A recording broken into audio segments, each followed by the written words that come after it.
there's going to be a moment, you're probably going through that right now, or you're about to go into a transition, or you're coming out of a transition where you're going to have a fork in the road and you're going to have to decide, I'm either going to go all in on this thing and I'm going to trust God every step of the way, even if it's painful, even if it feels excruciating, even if it feels like I am going to quite literally die, or I am going to put my blinders on and I'm going to take the other route.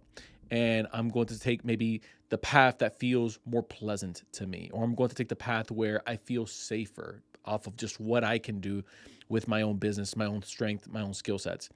And I think that a lot of entrepreneurs, myself included, struggle with this. And we struggle with it because, and again, maybe I can't speak for everyone, but I'll definitely speak for myself. We'll struggle with it because we have reprogrammed and rewired ourselves to muscle through seasons where I'm going to figure this out no matter what. And it's almost as if we put God in this box and we say, I'm good for right now, but if I need you, I'll let you know.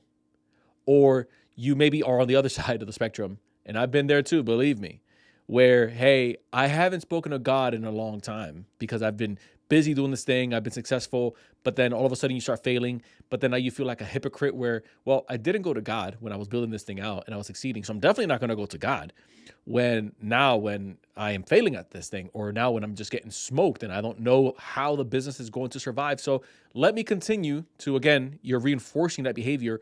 Let me continue to muscle this thing out. And I think that that is a dangerous place to be. And the reason why that's a dangerous place to be is because if we're being real, we're starting to put our own will and our own preferences over God's plan and over God's will for your life. And what we're choosing is comfort over conviction. And that's a dangerous place to be because you start to lower the tone of how well you hear God's direction,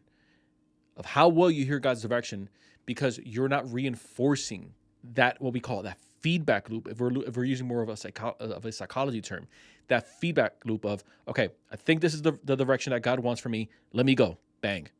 Okay, it happens again. He hit another fork in the road. Nope, God wants me to take this path. Bang. Let me go again. Oh, I don't know if God wants me to make this higher. Let me not make this higher. Oh, God wants me to hire 5 more people. Let me make the higher. Wait, God wants me to pull back, maybe not invest so much into ad spend. And if you don't think that God is involved with how he wants you to run your day-to-day operations, then I want to challenge you. He 100% wants to be involved in how you operate and run your business. But again, we've been so programmed that, and as entrepreneurs, that we think that God wouldn't care about how much I put into ad spend.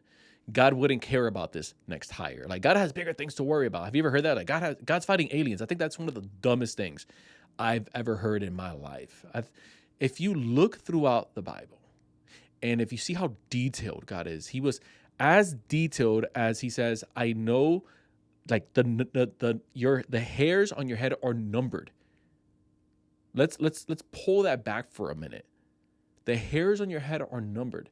That doesn't mean that he knows how much of a hair count you have in your head.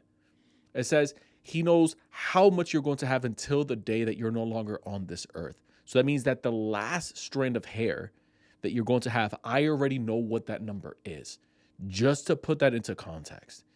And so I'm taken to a place in the Bible with a man named Gideon. And Gideon's an interesting person because Gideon is referred to as a brave warrior, although everything about him is cowardly. So much so that the angel has to reaffirm him twice to let him know God has called you a brave man. God has called you a brave warrior, a man of valor. And it went against all of his traditions and his every being of how he saw himself, to the point where he had to make a decision. Fast forward to he's about to go into battle. He's about to go into battle, and he's outnumbered about 4-1. And he's outnumbered by 4-1, meaning he doesn't have the resources to go into this war. He doesn't have the manpower. He most likely doesn't have the strategy, and he definitely doesn't have the confidence to go into it. And so I don't know if you've ever felt this way in your business where, I'm about to make this pivot. I don't have the capital to make the pivot. I don't have the manpower. I don't have the resources. I don't even have the know-how. I have no idea how this next phase in my business is going to work. If you're just starting a business, I'm leaving my 9 to 5. I have no idea how this is going to work. And it says that God tells him, hey, man, I know that you have about 30,000 of these men here, give or take, 32. We're going to have to strip. That's way too many. And Gideon's like, wait, what? What do you mean it's too many? Yep, that's way too many to go into this battle. And Gideon's like, okay, cool. How many do we cut? God says, let's strip it to 10K. 10,000. Got it. So we're sending 22,000 men home. Wow. And we're about to go into a war where we're already outnumbered. Got it. Okay. Time passes. God says, look around. Yeah, you still have too many.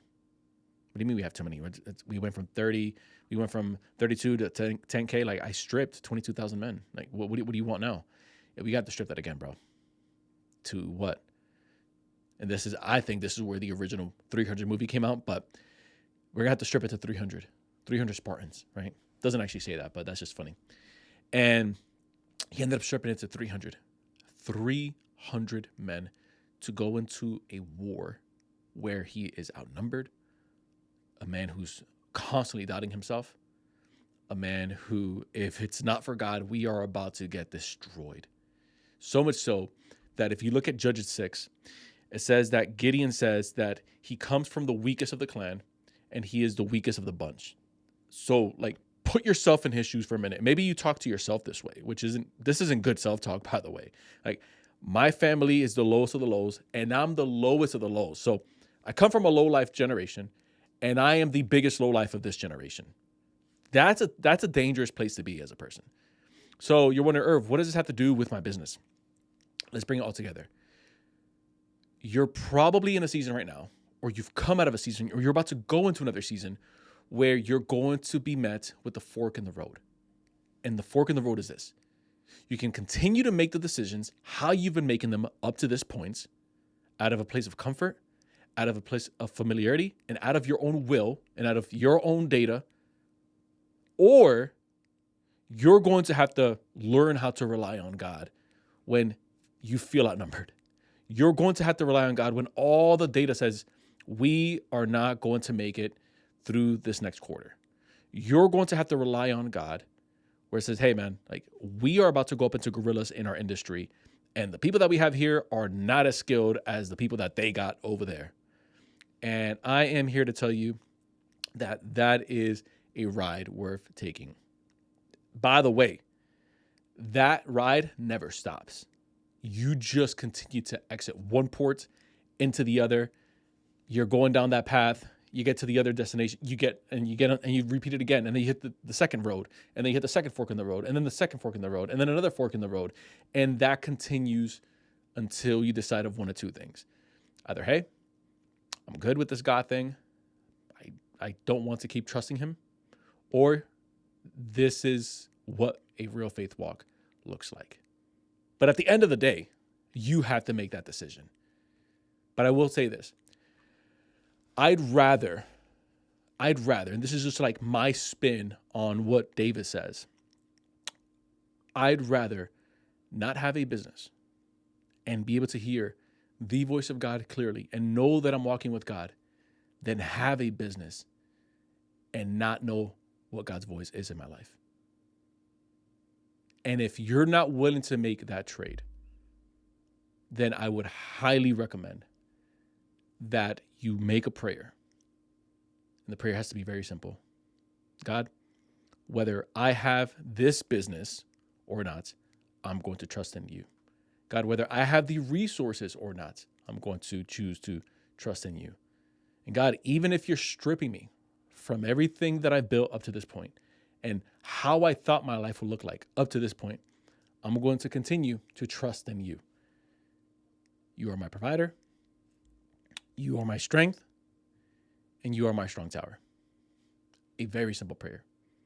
And I challenge you, if you make that, you will, well, I can't guarantee it, but you will at least have opened yourself up to what God wants to do in your life. But at that point, it's up to you to, if and when you do hear from God on that conviction, what choice are you going to make?